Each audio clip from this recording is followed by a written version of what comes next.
Hi hello ಸ್ನೇಹಿತರೆ, ಜೈ Shriram. Welcome to super ಅಡುಗೆ ಕಟ್ಟೆ.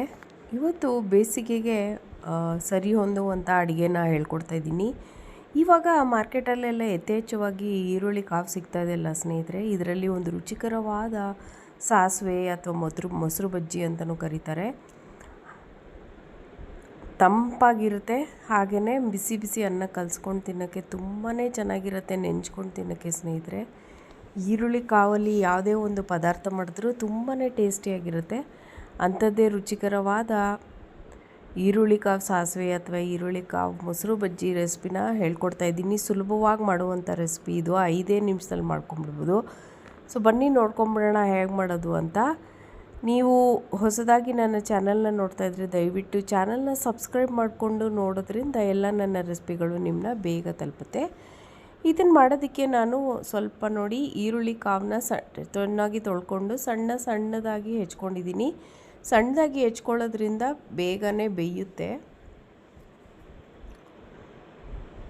ಸೊ ಮೊದಲಿಗೆ ಒಂದು ಬಾಣಲಿಲಿ ಎಣ್ಣೆ ಹಾಕ್ಕೊಂಡಿದ್ದೀನಿ. ಎಣ್ಣೆ, ಒಂಚೂರು ಸಾಸಿವೆ, ಹಿಂಗನ್ನು ಹಾಕ್ಕೊಂಡು ಅದಕ್ಕೆ ಈರುಳ್ಳಿ ಕಾವನ್ನ ಸೇರಿಸ್ಕೊಂಡು ಫ್ರೈ ಮಾಡ್ಕೊಳ್ತಾ ಬರ್ತೀನಿ. ಚೆನ್ನಾಗಿ ಫ್ರೈ ಆಗಬೇಕು. ಇದು ಫ್ರೈ ಆಗೋಷ್ಟರಲ್ಲಿ ಮಸಾಲೆಗೆ ಒಂದು ಸ್ವಲ್ಪನೇ ಕಾಯಿ ತುರಿ ಮಿಕ್ಸಿಗೆ ಹಾಕ್ಕೊಳ್ತಾ ಇದ್ದೀನಿ. ಒಂದು ಹಸಿರು ಮೆಣಸಿನ್ಕಾಯಿ ಮತ್ತು ಅರ್ಧ ಟೀ ಚಮಚ ಆಗೋಷ್ಟು ಸಾಸಿವೆ ಹಾಕ್ಕೊಂಡು ನುಣ್ಣಿಗೆ ರುಬ್ಕೊಂಡ್ಬಿಡ್ತೀನಿ. ಸಾಸಿವೆ ಮಾತ್ರ ಒಳ್ಳೆ ಫ್ಲೇವರ್ ಕೊಡುತ್ತೆ ಯಾವುದೇ ಒಂದು ಅಡುಗೆಗೆ. ಈ ಕಡೆ ನೋಡಿ, ಈ ಈರುಳ್ಳಿ ಕಾವು ಚೆನ್ನಾಗಿ ಸಾಫ್ಟಾಗಿ ಫ್ರೈ ಆಗಿದೆ. ಇಷ್ಟಾಗಿದ್ದರೆ ಸಾಕು, ಕ್ರಿಸ್ಪಿಯಾಗಿ ಬಾಯಿಗೆ ಸಿಕ್ಕಬೇಕು. ಸೊ ಇದನ್ನು ಒಂದು ಪ್ಯಾನ್ಗೆ ಹಾಕ್ಕೊಂಡಿದ್ದೀನಿ, ಫ್ರೈ ಆಗಿರುವಂಥದ್ದು. ಇದಕ್ಕೆ ರುಬ್ಬಿರುವಂಥ ಕಾಯಿ, ಹಸಿರು ಮೆಣಸಿನ್ಕಾಯಿ ಹಾಗೆ ಸಾಸಿವೆನ ಸೇರಿಸ್ಕೊಳ್ತೀನಿ. ಆಮೇಲೆ ಗಟ್ಟಿ ಮೊಸರನ್ನ ಹಾಕ್ಕೊಳ್ತಾ ಇದ್ದೀನಿ. ಚೆನ್ನಾಗಿ ಮಿಕ್ಸ್ ಮಾಡಿ,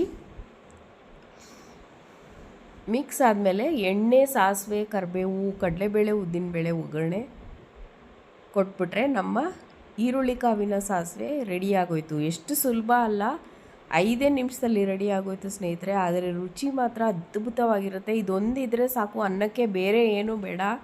ಮನೇಲಿರೋರೆಲ್ಲ ಇದನ್ನೇ ಹಾಕ್ಕೊಂಡು ತಿಂತಾರೆ, ಅಷ್ಟು ಟೇಸ್ಟಿಯಾಗಿರುತ್ತೆ.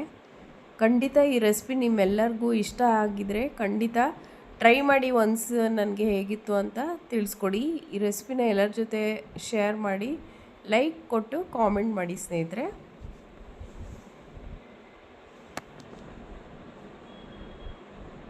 ಇಂಥದ್ದೇ ರುಚಿಕರ ಅಡುಗೆಗಳನ್ನ ತೋರಿಸ್ತೀನಿ. ಮತ್ತೆ ಸಿಗ್ತೀನಿ ಸ್ನೇಹಿತರೆ. ಅಲ್ಲಿವರೆಗೂ ಪ್ಲೀಸ್ ಟೇಕ್ ಕೇರ್ ಅಂತ ಹೇಳ್ತಾ ಧನ್ಯವಾದಗಳು. ಬಾಯ್ ಫಾರ್ ನಾವ್.